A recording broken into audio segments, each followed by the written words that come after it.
लेकिन चर्चा शुरू करते हैं। सबसे पहले श्रवण जी, आप ही से मैं जानना चाहता हूं कि ये एक अचानक पूरी राजनीति में अब फोकस ऐसा लग रहा है कि राहुल की राजनीति में युवा वर्ग पर आ रहा है।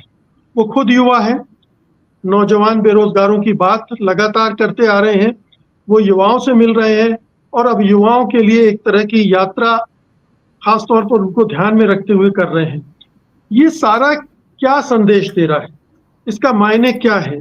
और इसमें मैं स्मृति ईरानी के उस स्टेटमेंट को भी जोड़कर इसको ये सवाल को आपसे कर रहा हूं।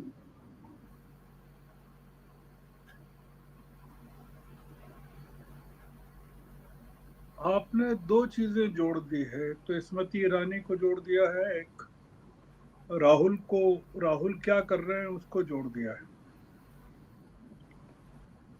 हम पहले स्मृति ईरानी को ले लेते हैं।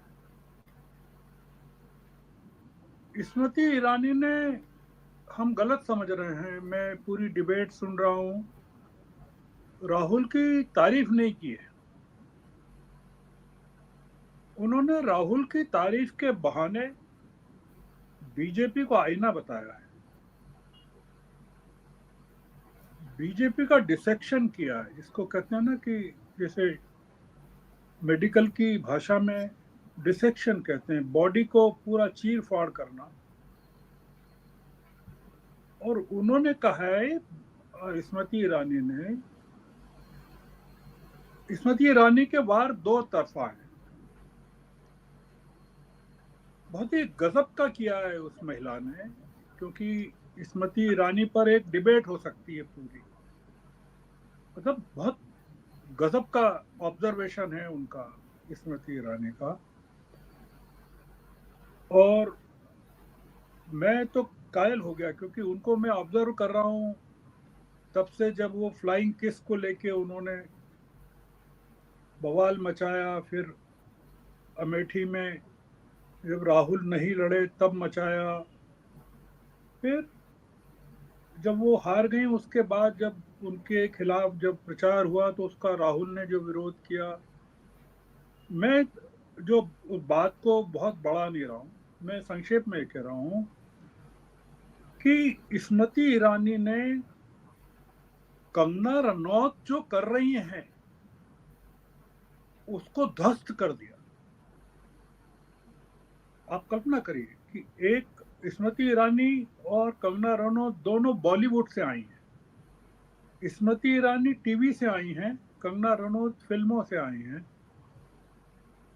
कंगना रनौत पूछ रही हैं कि इंटरव्यू में कि राहुल गांधी को लीडर ऑफ अपोजिशन कैसे बना दिया। वो इतनी इग्नोरेंट हैं, या मतलब जिसको कहना चाहिए कि मैं शब्दों का इस्तेमाल नहीं करना चाहता।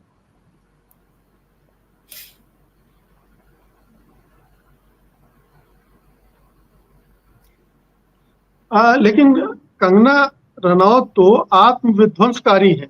नहीं उन्हें नहीं किसी स्मृति ईरानी की जरूरत नहीं है। वो नहीं खुद नहीं ही वो अपना काम तमाम कर रही हैं। नहीं, वो ऐसा नहीं कर रही। वो जिससे लिपटेंगी उसको भी ध्वस्त कर देंगी। वो पार्टी से लिपटी हुई हैं, पार्टी को ध्वस्त कर देंगी। ये है खतरा। वो किसी हीरो से लिपट के उसको ध्वस्त करें तो कोई दिक्कत नहीं, या खलनायक को निपटे, वो मोदी जी से लिपट के उनको ध्वस्त कर देंगी। तो स्मृति ईरानी ये कह रही है कि मोदी जी आप जो कपड़े पहनते हैं वो नहीं चलेंगे अब। वो जब राहुल गांधी की टी शर्ट की बात कर रही हैं तो वो ये कह रहे हैं कि आप जो श्रृंगार करते हैं वो नहीं चलने वाला है, आप जिस चाल से चलते हैं वो नहीं चलेगा, आप जो जुबान बोलते हैं वो नहीं चलेगा, आपके जो विचार हैं वो नहीं चलेंगे। वो ये कह रहे हैं कि आपका पूरा कनेक्ट खत्म हो गया है। मतलब जिस नई ऑडियंस को देश की एड्रेस करना है उसको राहुल गांधी ने पकड़ लिया है। वो ये कह रही है, वो राहुल की तारीफ नहीं कर रही है, हम उसको तारीफ समझ रहे हैं। वो बीजेपी की आलोचना नहीं कर सकती खुलेआम।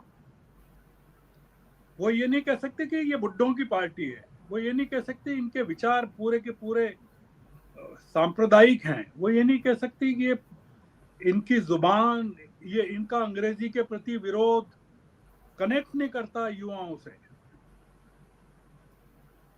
वो ये नहीं कहना चाहती कि इतनी कंजर्वेटिव है या संकीर्ण है बीजेपी हो गई है कि उसको इतना बड़ा नुकसान हुआ है 2024 में, और वो ये बता रही हैं कि अगर आपने नहीं बदला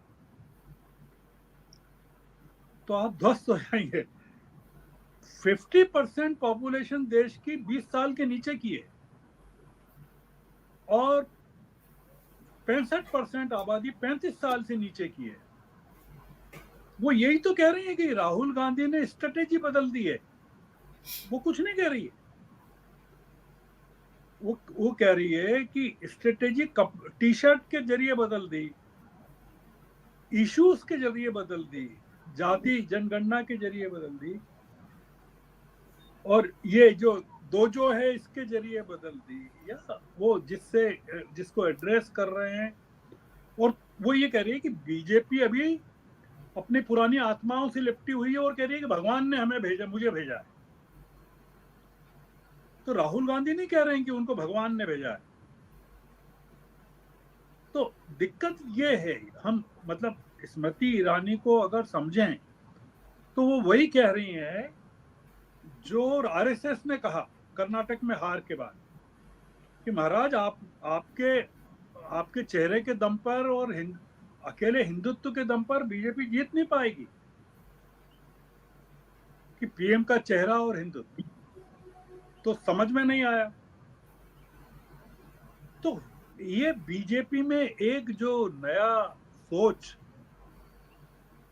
अब जन्म ले रहा है, आकार ले रहा है, और वो जो संघर्ष है वो न्यू वर्सेस ओल्ड का है कि अब ये नहीं चलेंगे।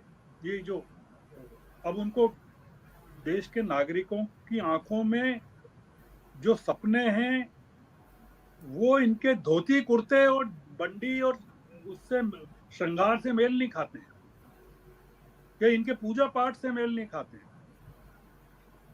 तो ये पूरा जो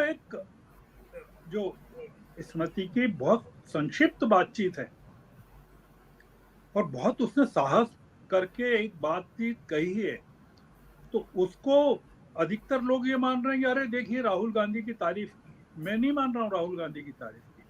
हो सकता है कि 15 दिन बाद राहुल गांधी पर पिल पड़े फिर से।